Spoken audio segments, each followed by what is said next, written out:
Good evening, everyone. Welcome to Liming with Sylvia. I appreciate you coming here today. I have two very special guests. I have Miss Geraldine. Oh my, your name just floated up my head again. Sorry. I have Hubert Lawrence. I'm sorry. And I have Miss Geraldine Garwood. My apologies, Geraldine. I didn't get to really Hi. can I just stick to Geraldine? Yes, So you I don't can. have to remember the last name. Okay, now Hubert is my very good friend and my big brother. And Geraldine, today we're going to talk about, let me see if I can get you better in the screen. Today we're going to talk about the issue of, much better, of grief. Can we overcome grief? Can grief be a stronghold in our lives? Um, and how do we deal with grief generally? Now, for me, and for Hubert, recently we lost someone very dear to us, his younger brother, my big brother. We're not blood related, but we are family from I was very young. And Paul, his brother, died very suddenly. And I encountered grief in a way that I had not expected to to to come upon how it affected me. Um Considering that 2 years before that I lost a very dear cousin and the reaction was totally different. So we want to talk about that, but first I would like you to introduce yourself. I I noticed from your site on Weebly that you say you're a Jamaican who is passionate about imparting knowledge through counseling, consulting, educating, and training. So, can you expound on that a bit?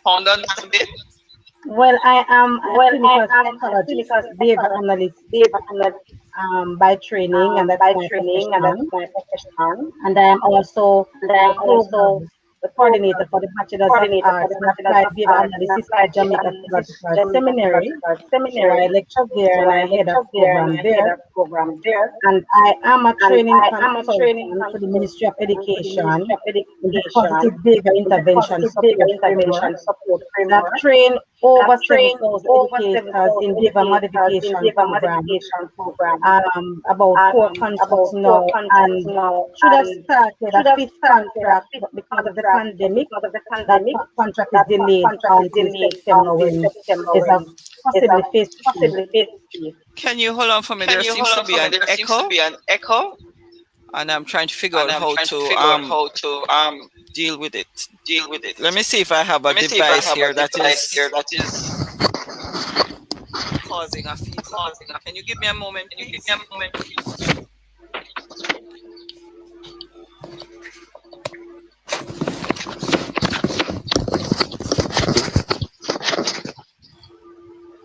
Okay, do you have a headphone, Geraldine? Let me see if I can get one. Okay. Let me see if I can get one.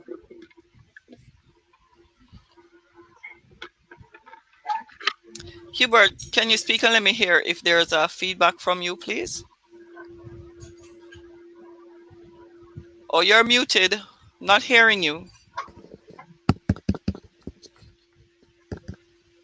Are you muted?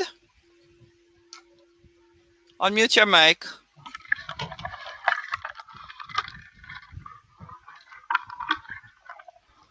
Is that better? Hubert, yes, I'm hearing you now. Okay, no feedback from you. Good.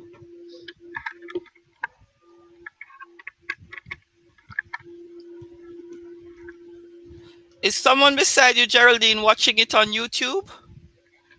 No, I have no one near me. Oh, okay. Oh, that's much, much better. Thank you very much. I could continue with what you're saying, but before you do, I'd like to welcome our guests in the channel. Please feel free to post your comments. We are discussing a topic here that is not usually discussed. It's can grief be overcome? Can we overcome grief? And so we're talking with Geraldine Garwood, who is a behavior analyst and a psychologist. And she also teaches at the Jamaica Theological Seminary in the bachelor, and you also are in charge of the bachelor's program. Is that correct? Bachelor's of Arts in Applied Behavior Analysis. Okay. Right. All right. So continue to tell us a little bit about yourself as you were saying. Right, and I was explaining that as a behavior analyst, I'm also a training consultant to the Ministry of Education for the past 5 years, having trained a number of educators in the positive behavior intervention support framework, which is a behavior modification program to maintain positive behaviors in schools and higher academic functioning in our students. I also work with the special needs population, children on the spectrum, autism spectrum disorder, and any other disability, intellectual disability that children may have. And I'm a grief specialist. I'm passionate about that. And I've lectured the course for 7 years at the Jamaica Theological Seminary and Mm-hmm. is at the point of finish writing of my book on grief Mm-hmm. um, for publication. So that is a project I'm on now Mm-hmm. um, for publication. So I have I'm a speaker. I've been on the radio and Smile Jamaica, sharing on different topics that persons may need clarification on and imparting knowledge. I love to do that. I love to share information and I love to Okay. impart knowledge. Excellent. Hubert, a brief introduction from you, and then we'll just delve right into it. I think in this regard, my experience the last 5 years has been put me in touch with the subject matter. My mom died in 2016, April 1. And that she was getting ready to go to my favorite uncle's funeral. He died late in March. And to that year, my big cousin Maggie Brown died in November. My sister-in-law, 2019, and my brother recently. And so I've been in this traffic a little bit, um, feeling personally and secondhand the highs and lows of this process. So I think in this regard, I'm a simple man from Spanish Town with some traffic in this area Mhm. the last few years or so. So familiar with it. Familiar with it. Yes. So Geraldine, what is grief? Grief is a natural response to loss. It's yesterday I did a blog in relation to Ian Boyan on my website on the whole grief process. What is bereavement? What is mourning? What is grief? Grief is a natural response to loss, and everybody will experience grief. And grief is not only related to death. People can grieve over losing a cell phone, their tablet, a Mm-hmm. dress, a pet, but normally we talk about grief, it's only related to death, but you can grieve the loss of a relationship, a marriage, the loss of a job, the losing your home to a fire. So there are many things that cause persons to grieve. But most time when we talk about grief, we speak about it in relation to death. Okay. I'm reading from your blog here. You have a picture of Michael Sharp up, and you were Right, saying bereavement is when an individual is deprived of something valuable. In right, Jamaican society, it commonly refers to the death of a significant person. Grief symbolizes the psychological elements of bereavement, the right, feelings evoked by a major loss, especially the suffering experienced when a loved one dies. Mourning is the behavioral expression of grief, often culturally interconnected. Bereavement can be expressed in various acts of mourning, such as funeral ceremonials or the withdrawing from public activities. right. Now, I'm doing something on this channel that I never thought I would do. I'm gonna get really personal about my experience with grief, and I'm hoping that when we do this presentation, this video, uh, Marlett Pottinger says to tell you congratulations on your book. Tell Um, her she's welcome. thank you, Marlett, for coming in. Um, Marlett was supposed to be our guest tonight, but Yes, she's I not know. feeling well, and she so graciously helped me to get in touch with you to get you to come on. So I really, really appreciate that. Um, okay, so if we go back a few years, my youngest cousin that I know, because I have a large and varied family, but of the immediate Warburton clan, he died from colorectal cancer, and he suffered a lot in the end. And I really thought I was numb I felt numb. I don't know how to express it, but it's like I couldn't feel anything and I couldn't cry. And I just never understood why I cried at the funeral and at the burial. I don't usually attend the burials. Now, I don't know why the feedback is coming back. But um I was I didn't go to where they buried him. Okay. I just stayed among the family in the park area. And okay, I thought I was okay. And then last year, Paul died. It was sudden, and I was just decimated. I couldn't put in words how I was actually feeling. At one point, I thought I was on the mend. I don't know why I thought it would happen so quickly. And about a week later, I think it was, I was at my sister's house. I didn't feel so good. I checked my blood pressure. It was 193 over 100 and something. And that's when it occurred to me that I was not dealing with this thing properly. So I thought I would come on and share my story. And I asked Hubert to come and give his input because he has been there for many of his friends during the whole grief process. And I wanted his take on how a man deals with grief. Men generally would deal with grief. All right, I want to say this to you though, that the possibility exists that you did not grieve for your cousin. You possibly would have delayed your grief, and then a second grief would have compounded that. Right? So you never did. You delayed your grief. You didn't grieve properly for your cousin. No. What I find in our culture is that a lot of persons don't get counseling for grief. And I believe that people must go to the grief process. They should grieve properly because there is a process, there's a method to grieving. Now, there are different theories of grief. So you would have feel numb, and numbness is one of the feelings that come with grief. Now, there are different theories of grief. The main one that we always focus on is anger, denial, depression, bargaining, and acceptance. But you also have Engel stages of grief, you have Freud stages of grief, you have Park stages of grief, you have many different theories who present stages of grief that are actually practical and true, and people need to go through those stages, right? And they have to be guided through those stages. Then you have different types of grief. You have anticipatory grief, so maybe you would have anticipated your cousin's death based on a diagnosis. So you are anticipating that this person will die. But then you also have what we would call anticipatory grief, which is associated with traumatic grief, or those are sudden losses, sudden types of grief. Right? So you're not expecting those griefs. And then you have what we would call different forms of unresolved grief.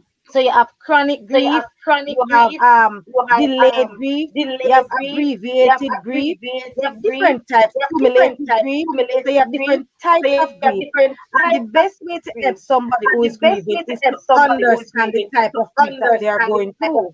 When you understand the type of grief they are going through, then you are better able to help them. So there are many people who think that you can get over grief.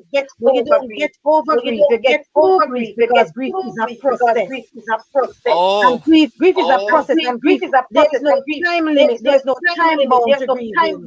It depends on the griever and the attachment that the griever have towards the deceased. So somebody can lose a son and get to the grief process immediately because of the attachment to that person and because of the person's characteristics.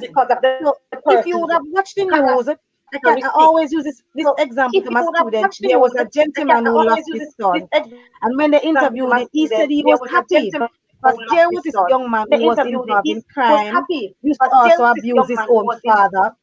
Mhm. So when he died, yes, he felt it, but at the same time, he was saying, "I am happy about this. At least him gone, no money, no more worries, no money trouble." So for him, his grief will be different because Mhm. of the attachment that he had to the boy.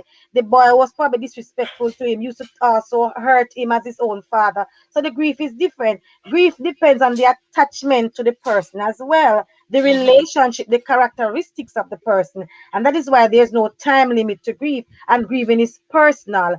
Everybody grieve in a different way. Some people will Mhm. cry, some people will laugh. It doesn't matter. Everybody grieve differently. It's a person, and there's no time bound to grieve. I almost have to rush people to grieve. The Mm. key thing is that, and I think I said it in my blog too, the key thing is that we help people to grieve properly so they don't go into complicated grief. When they go into complicated grief now, they will be given a diagnosis based on the DSM. They will have a bereavement disorder because when it is complicated, you begin to become abnormal.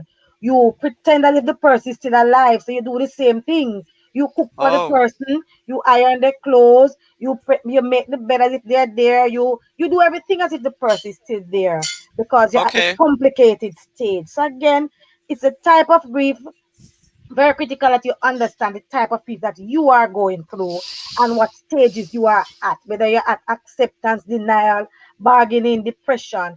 When you understand that, then it is you can help the person better, the person can better cope with the loss and the grief. Okay, thank you. I'm going to read something again from your blog, and I'd like to welcome our viewer, Rochelle Armstrong, who is in the chat. Also, our Facebook peeps, feel free to leave a comment. We will see them in the stream and we will post whatever comments are relevant. So, I'm going to read something again from your blog that you posted. You said this morning or yesterday, Michael Sharp. So, let me just read that. He says, individuals do not get over grief, but get through grief. Grieving is a process, and so individuals will move back and forth throughout. There is no time limit of grief. To grief, however, individuals must be guided how to grieve healthily. Right, Okay, so that just pretty much sums up what you just said. Hubert, men grieving, they don't necessarily bawl and carry on like us women. Um, Give me a synopsis of what you've seen and experienced, not just with yourself, but over the years generally, and the kind of some support that men need when they go through a grieving process. Because I think it's pretty different from what a woman per se would, generally speaking, would want to experience.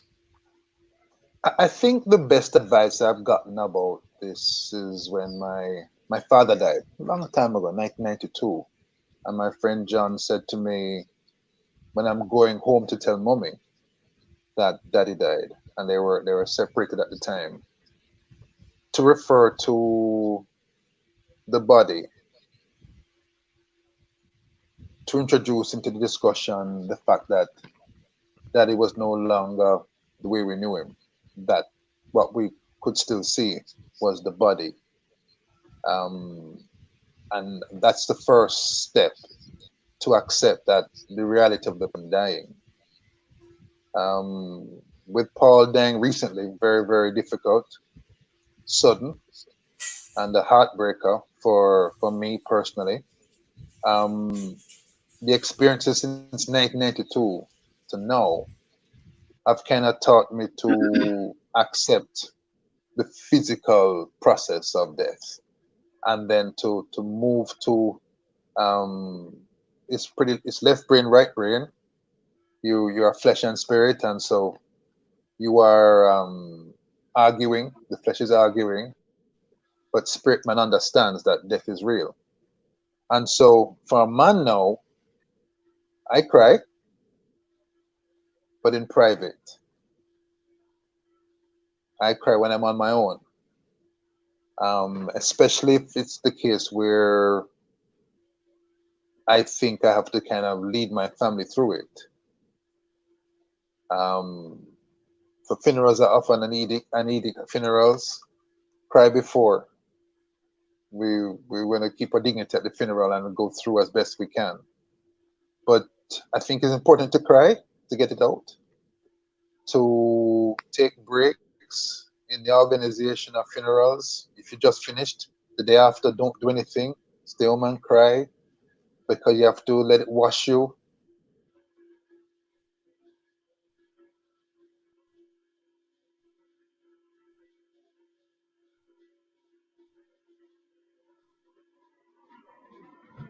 Robert, you have gone silent. We're not hearing you. We only heard let it wash you, and then we're not hearing you again. Your mic is muted. I think you accidentally muted your mic.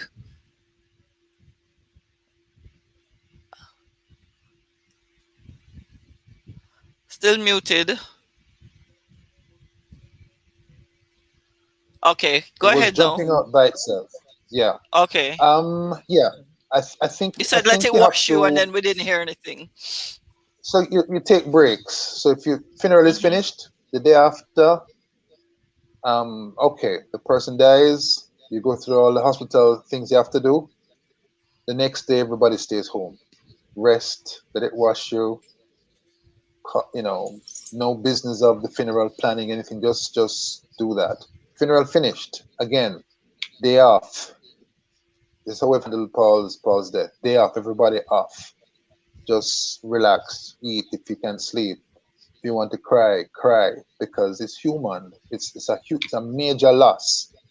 So I take breathers in the process if I'm driving the process for my family. Um, I try not to cry in front of them because if you're leading the process and you cry, you break them down. But it's important to cry and to let it out. Very, very important. It's important to accept um, that it's out of your control, that you can manage life and death. And then once you take that, then you can start working on supporting each other through the process of recovery over time. I heard Yeah. Geraldine. I mean, I feel like I've gone to school with her. I've been saying to people at the epicenter of Paul's death, people close to him, that um, the process is not one we can flick a light switch on and finish, and then we wake up, we flick the switch, and then next day we're okay and restored and recovered. It's gradual.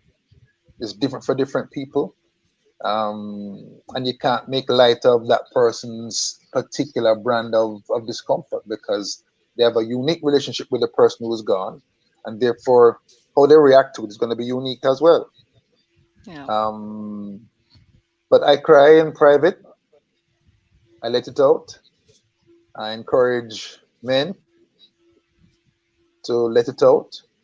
Um, in one of my areas, there are a number of men who have lost their wives to serious illness, and we can have a little brotherhood. And you call and check in, um, give advice based on the experience that you have had before, and so you just be there when people want to talk. But grieving is a process. The recovery is a process, and there's no schedule, there's no light switch to flick, and you're okay. And even when you think you're recovered, there will be days, moments when you slip back through the stages Geraldine was talking about, and suddenly you feel like, boy, everything is bad. But the recovery is not 100%, but it's 90% if you get right down there, and then you can be okay and live your life normally afterward. But it's a process. Men should cry. We grow up thinking that men shouldn't cry. Men should cry, and let it out. But cry in private because you're still a man. That's my approach. Cry in private. If you're gonna do a public function like a funeral, don't cry there if you can manage it. Um, but when the funeral is finished, you go home, then you cry again, and it's not gonna stop until the wound closes. The wound closes, and that can take time. With Yeah. respect to Paul, he went in December 11th. Nobody's okay yet. No, No one is okay. we're not. It's an open cut. It's still open. Yeah. It's wide open. And so that's gonna take a team, a family and friends, crisscrossing each other with phone calls and catching up each other to get through down the line. Yeah. Sylvia, we met in front of the market taking taxi in the 1970s. That's not going to be fixed now. That's going to take time. And so, the key shot to wrap up this soapbox is to accept that the person is gone, and two, accept that you can cry, and accept that it's going to take time. If you cover those three things, day to day, day to day, day to day, day to day, day to day, you will get through at the appointed time for you. My grief, different, take longer than yours, or take shorter, or take a different direction. But the key shot is it's gonna take time, and Geraldine is perfectly right. It's a process that is ongoing, and it can be crazy if you don't accept the person is gone. If you don't let it out through tears, you don't get into dysfunctional behavior. And if you accept that it's I gonna take guess some time, you can make it. this is what Geraldine would refer to as the complicated grief. Yes, that will be complicated grief or abnormal grieving. But I wanted to piggyback on something you said earlier that I don't necessarily agree with. But I did a topic on how men grieve and against women grieve. Every time I teach it to my students, they are odd because culture has determined dictate how a man should grieve, and that is there are some criteria. We expect the man to be strong, take charge, be in control, you know, take charge of what is happening, be strong for the family. So therefore, men engage in what he said it. We call it mass grief or solitary grieving, right? So they master grief and they go in privacy, we say, and grieve by themselves. We call it solitary grief.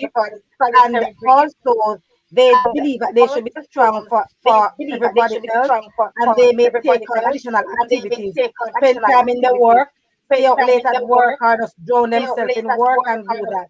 But that's not necessarily the right approach. First, we have been taught that grieving must only be expressed in crying. There are some persons who don't generally express grief in crying. Some person may laugh, some person may even have a flat affect. They just can't have an emotion. And that is fine as long as they are grieving properly. But if you are one person who grieve and cry, cry. Right? But if you are somebody who don't really grieve and cry, we are not going to say to cry because there are some persons who just can't find the tears to cry. And so they may grieve differently. There's another thing with grief. You don't need to be strong for anybody. And that is the thing that we have done a lot to. And when I teach on how children grieve and how you ought to teach children how to grieve, you find that parents generally are say they are going to be strong for the child. No, you don't need to be strong for anybody. Everybody must grieve together. Let us see that we are all in this thing together. We are all human. We are all feeling this pain. We should cry together. We should hug each other. We should be there for each other. They should see that yes, we are all going through the mourning process. We are all going through the grief process. Once everybody see that it makes the grieving process easier for the family because they can say that yes, daddy can identify with me, right?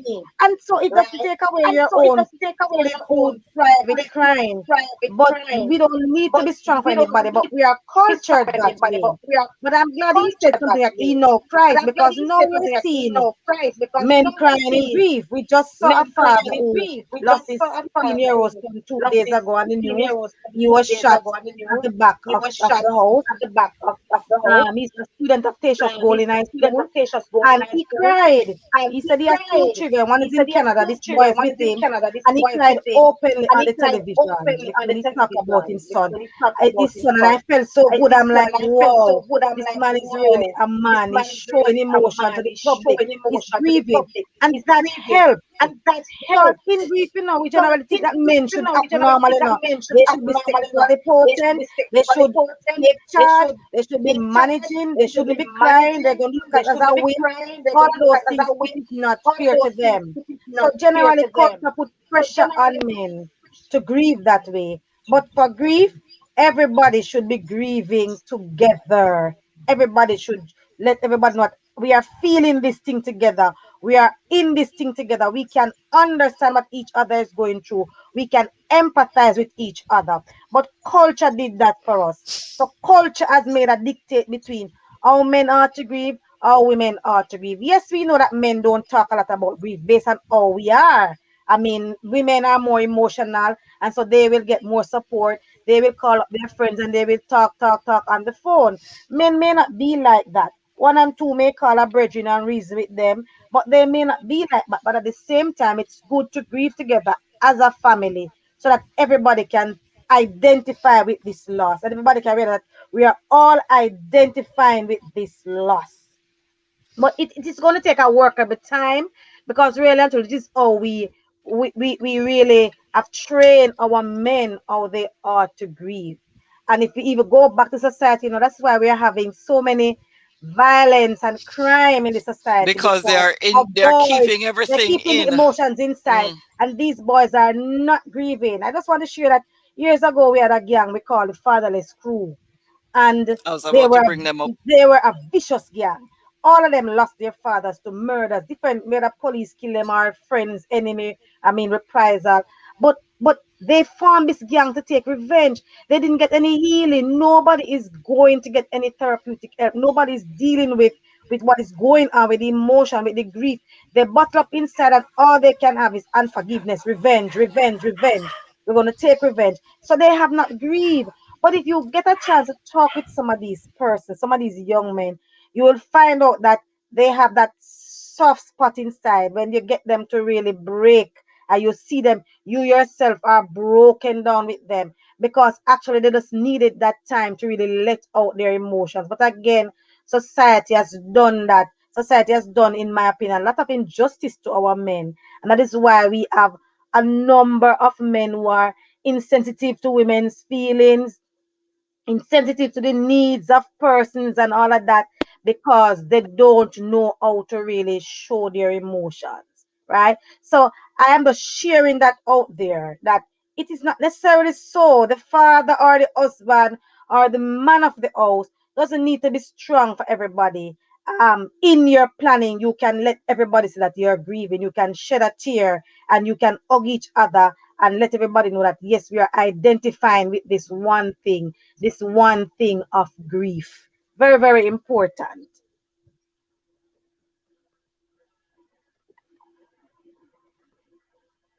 Sorry, my mic was muted. The dogs were, trying to get in on the conversation, but I had to shut them out. All right, no. So I'm listening to what you both are saying, and I realized something about myself as you were both talking. And one of the things is that I realized that if I can't deal with something at that time, I will just shut my mind to it. And I guess that's the form of dealing with grief. Hi, Lorraine. Thank you for coming into the chat. And I'm looking back over my life and I'm realizing, okay, I have gone through quite a bit of stuff that I think were it not for, say, from 2012, where I went there was a lot of prayer for me, a lot of deliverance, I would probably be carrying a lot of grief baggage. There is the fact that I had 11 miscarriages and 2 ectopic pregnancies. I don't think I've ever really dealt with that. So there is always this deep yearning in me to have a child. I subsequently had a hysterectomy in 2006, and I'm really being putting myself out there now because Hubert can tell you this is not me, okay? But you know what I've come to recognize as a writer over the years is that our experiences are not for ourselves alone. When we talk about our experiences, they resonate with someone who doesn't have the courage, who doesn't have the strength, not even courage, but lack the strength to even talk about what they're experiencing. I have been through some stuff, and I'm not feeling the pain now. I think the only pain I really feel right now is I still wake up wondering about Paul. I still um find myself just crying for no reason, and I know it's just because I miss him so much. And I'm going to tell you something. This live stream is the first in this series that I do that I've done since his death.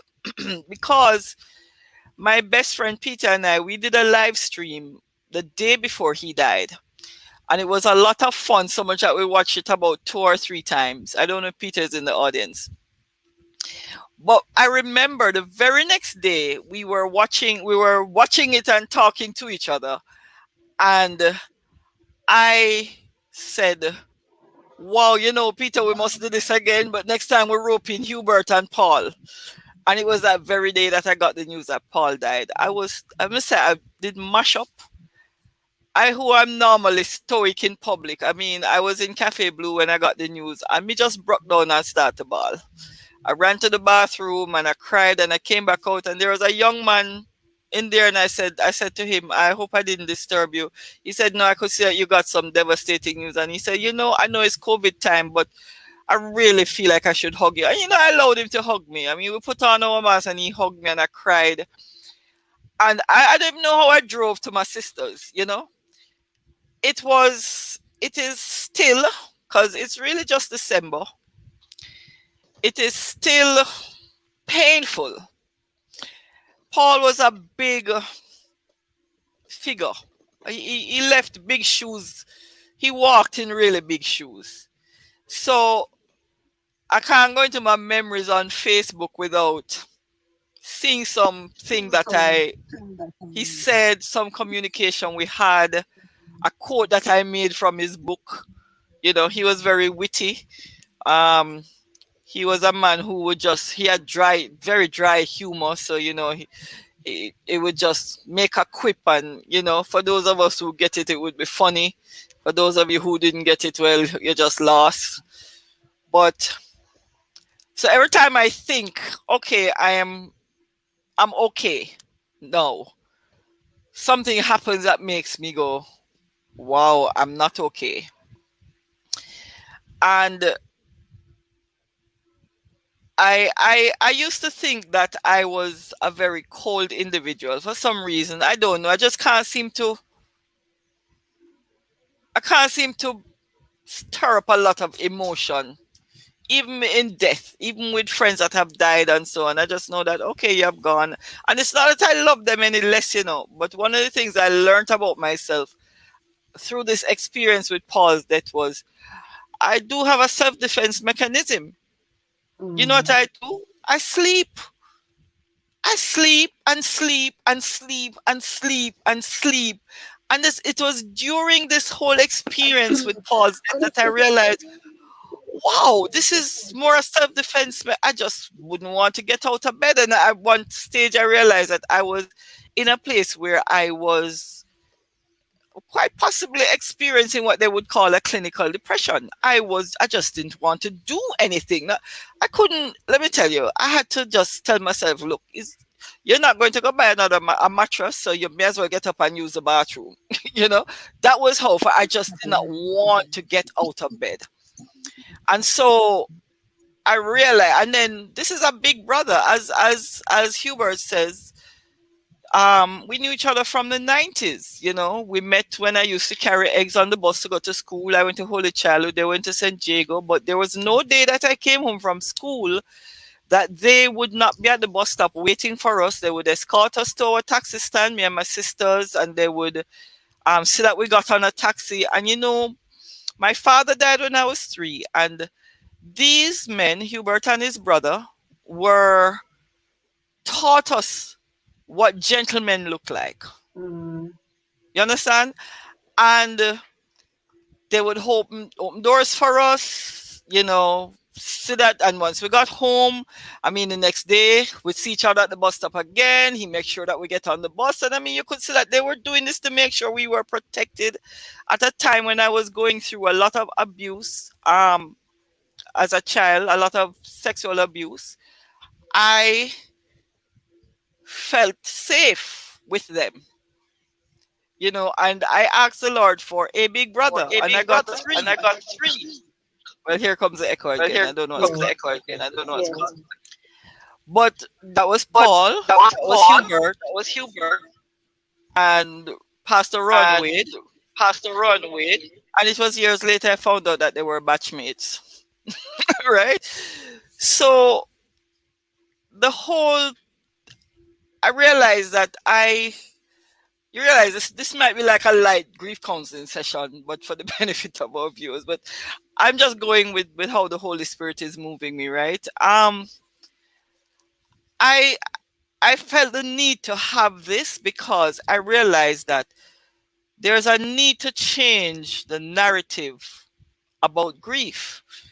There's a need to speak about the things that cause us to grieve. It is not just death in the physical sense. Right. It is death that happens in your spirit from a trauma that affects you greatly and emotionally.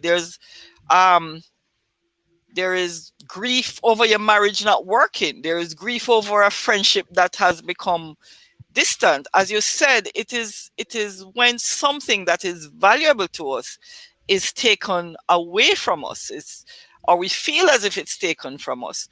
I do have great memories of Paul. Um and I'm speaking about him because he's the most recent, but It's a fresh grief. I think it's the one that has affected me the most because I don't recall ever experiencing this level of grief. Even when my cousin Michelle died, that's this cousin's older sister. She died when we were both in our 20s. And at the graveside, I literally fainted.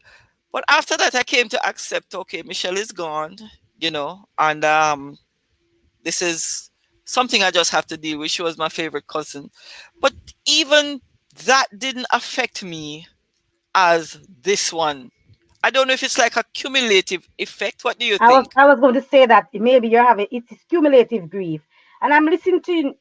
I'm listening to you, and I'm glad you're going according to the Holy Spirit because I'm thinking that you may not you based on what you have shared, that I'm proud that you have shared your experience and the fact that you have experienced abuse, sexual abuse, you have had so many miscarriages, and you at that time you weren't provided with the appropriate method of grieving and dealing with that, right? Because I'm sure in your miscarriages possibly you weren't told that you could still name that child or plant a tree in memory of that child that you miscarried, and some of the interventions you could have done to deal with that No, and make the grief better. Because those are the things no. that you can do. Plant a tree in memory of this miscarriage, or you could have named the child, depends on the type of miscarriage. You could have named the child and all of those things, Keep even a little logbook, a journal, and things like that to help you. Some you could have been possibly having accumulative grief, because what could have happened is you could have delayed your grieving process throughout all that time, and then this one person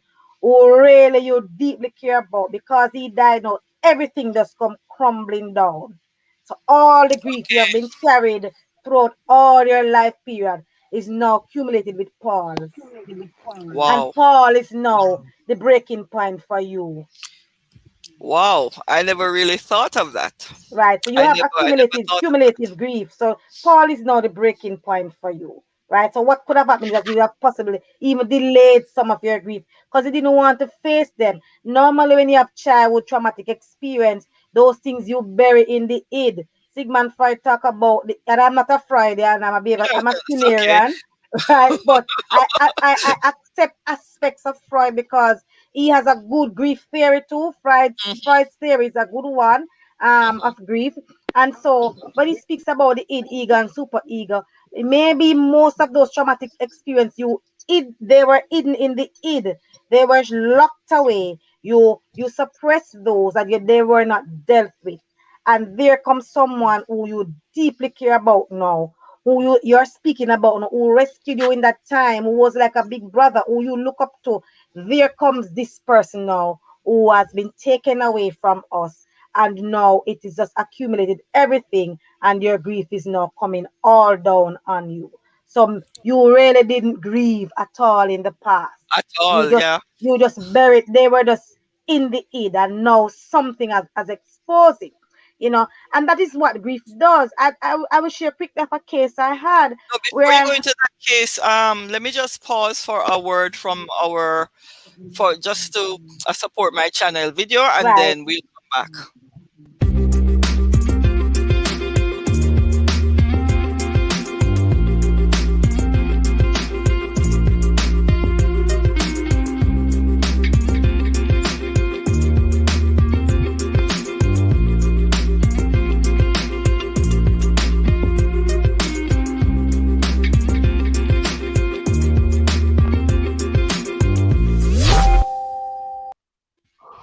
Yes, welcome back and Yes, welcome back welcome to our. back and welcome back to our. Okay, as we Okay, just have to as we around the just have echo. to around the echo. All All right, you may continue with right, your you may case. continue with Well, your I was just case. sharing a Well, case I based was on just what sharing a you were case based on what saying you were saying earlier. That earlier. I remember That years I ago, I remember had a years ago, client I had a who client who came to me because she was came. failing exams, and she was a brilliant person. So I was kind of figuring out, why are you failing your exams at that point? You just start failing exams. But while being in the session with her to kind of assess what is going on, I sensed something. So I asked her a very important question. I said, were you raped? And she burst out in tears and she said, yes. And I said, was that rape triggered recently? And we began to assess, and we found out that yes, it was triggered. And as a result, it impacted her exams. When she's doing exams, she just couldn't concentrate. She kept failing and just started not doing well. And what I pointed out is that, and in that, when we talk, she grieved the loss of herself, saving herself for her husband, for the right person. And so that something triggered it, and it came back, and so it impacted, how she was doing in her schoolwork, in her exams. And so she just couldn't function any at all. That is how grief is if it's not dealt with properly. You may think that you get over it and you have accepted it, and years pass and something happened and it triggers and come right back because it was suppressed. And so what we don't want is persons to be suppressing their grief. But I am so happy that you have started this. I've had the privilege to also share on a forum like this with the Baptist Union. They have asked me with persons who are grieving during COVID-19 and the Christmas season, and how they would have dealt with the not having the persons around and the COVID and all of that, right? And I also said that we need more of this because we are a grieving world, we are a grieving nation, and especially in this pandemic, there is so much grief going on. And the fact that persons can't get closure because of restrictions and numbers of at funerals.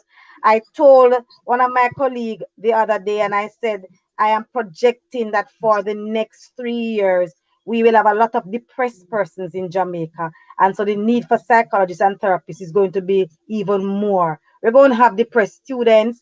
We're going to have depressed people because they have not gotten closure. They have not dealt with the grief. Grief of being confined to your own home. Grief of not being able to hug somebody. You talk about the gentleman hugging you and it felt so good. Sometimes you just need a good hug. You don't need a talk. You just need somebody to put their arms around you. Grieving that. Grief of not having social contact. Grief of not being able to go out and enjoy yourself with lying with your friends. Grief of not coming together in church as a mass to hear the sermon and to worship, because not many people like online worship like myself. So many different aspects of grief that we are ignoring, and we are going to have a lot of persons just having a lot of little depressive episodes as we go Yeah, on because we're only focusing on the physical. The yeah. physical with social distance, wear a mask, and all of that, and take a vaccine or whatever we are saying to the people. But we are not speaking to the mental, the psyche. We have ignored the psyche. What is going on in the mind as we are dealing with this pandemic and having so many deaths? So there's a lot that people are going through, and the And I forum is think, right.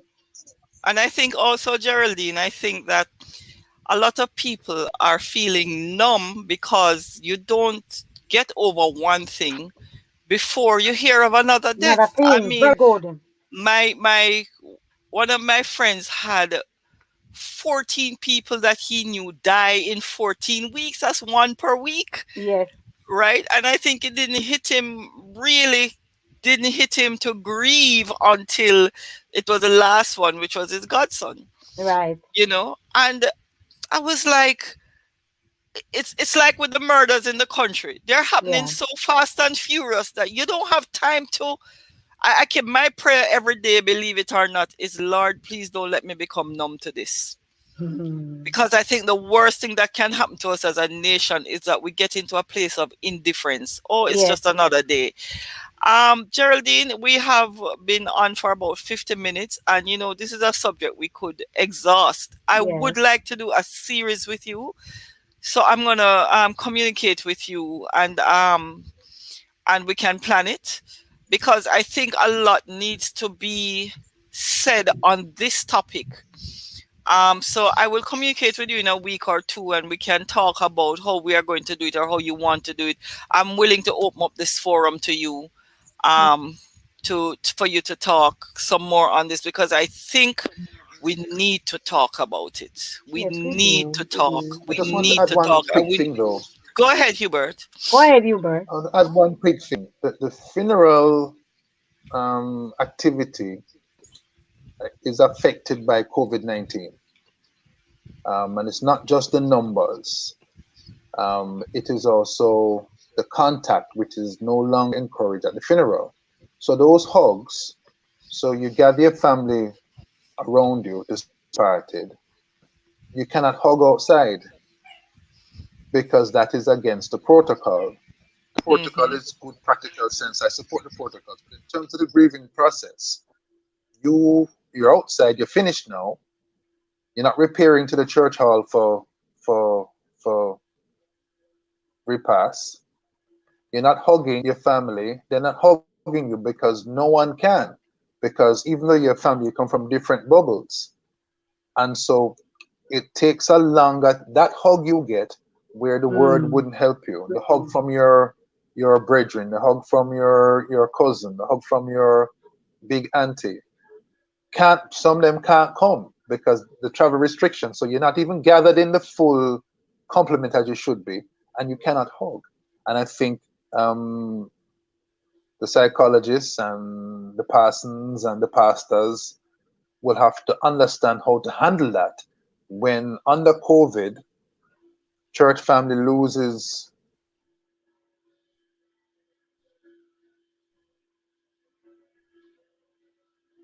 not hearing. Not hearing you, Hubert. Hubert, not hearing. I don't know what's going on.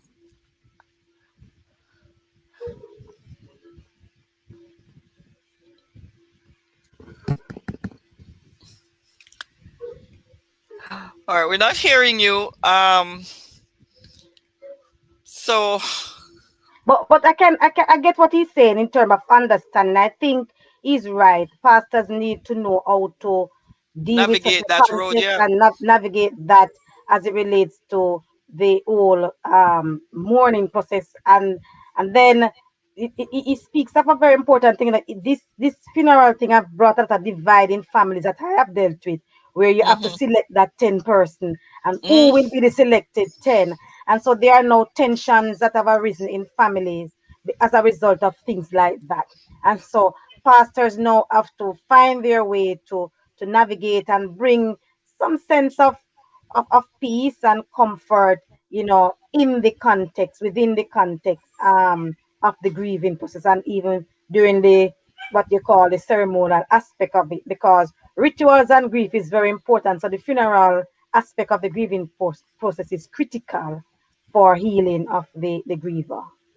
Can you hear me now? Yes. Yes, we can hear you now. And the last part of that, with COVID related travel restrictions, people who are close to the departed cannot come, and even though they're watching online, cannot really get the full feel of that ritual you're talking about, Lady Geraldine. And so 4 months in, there are people far away from the physical event of the funeral who haven't yet really gotten a chance to let that out Yes.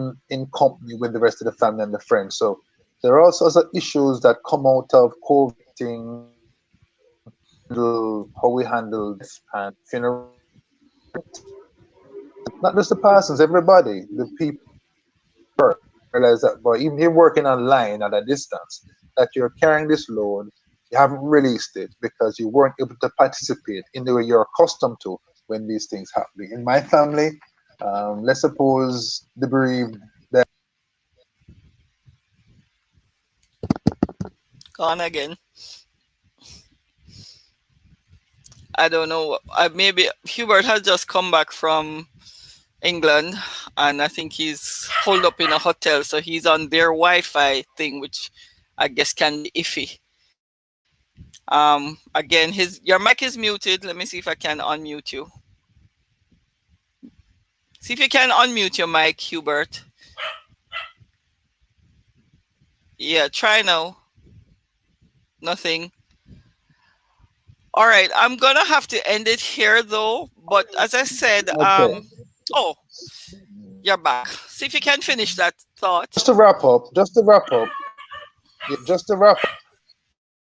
because people are separated from the event, and if they come to the event separated by from each other, they go away from the event, physically or virtually, without getting the hugs that they need to feel encouraged for the next day. Okay, well, I'd like to thank my viewers for coming in. Thank you, Rochelle. Thank you, Marlett. Thank you, Lorraine. Thank you for our viewers on Facebook. Please, I think this is a very important topic. I'm going to ask you to share it with your friends.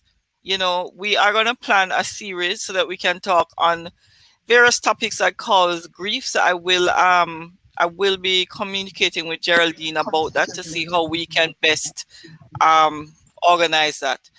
Once more, I'd like to thank you for coming in. I look forward to seeing you, for those of you who are regular to the channel, tomorrow morning at 5:30 a.m. for Meds in the Morning. And then we call it George for the week. And we start again next week. And so while we are, I would just like to encourage you all out there listening, and those who might see this in the future, there is a healthy way to deal with your grief. There is a way to get help. Okay, Lorraine says her schedule tends to change, so she'll catch up when she's available. Thank you, Lorraine. You're a faithful viewer, and I appreciate your support. Yes, so there is a healthy way to deal with your grief. We encourage you, talk to someone. Don't bottle it up. Talk to someone, and if somebody comes to you and you're unable to help them, point them in the direction of someone who can help them. Don't just leave it hanging, because a person comes to you to talk, and you might be like some of Job's friends who got tired of hearing him talking and said, boy, how long before you're going to, you don't think you suffer enough, you don't think you're more than grown enough. No, before you do that, say, listen, I don't think I am able to help you, but I need you to talk to this person. And I'm sure, and you do the introduction, make sure you introduce them. That when people come to me for counseling on matters that I know I definitely might be too abrasive, Geraldine, because, my mouth don't really have a filter.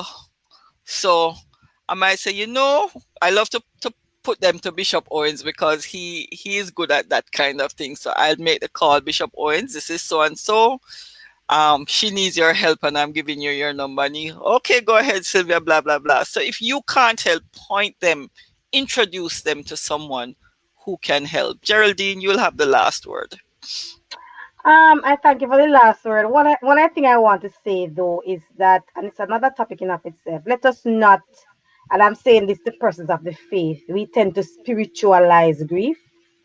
I'm going to ask us not to spiritualize it, but to deal with grief as from a practical sense, because Jesus himself grieved. He grieved for his friend Lazarus. He grieved, when they cut off John's head. He grieved.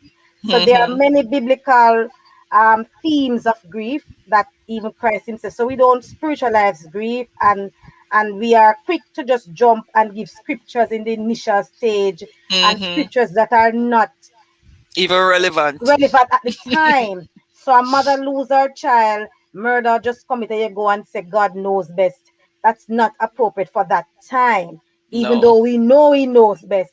The timing is important. So I am trying to say to us, let us not spiritualize grief either from a church perspective. Yes, we know that many of us are driven by our faith, and for some of us, Our faith will guide us through the grief process, but there are some of us, our faith will not. Because for most of the times when persons are grieving, their anger is directed at God. Mm-hmm. 90% of grievers, anger, whether Christians or non-Christians, are directed at God. Lord, why me? Why my Mm, child? And so I just want to end with that we should not spiritualize grief, but we should mm-hmm. take grief from a holistic approach. Yes. Okay. And with that, we will don't come out of the broadcast yet, you two. I'm just gonna run this ad and end the program, and then I will just talk with you two. One moment.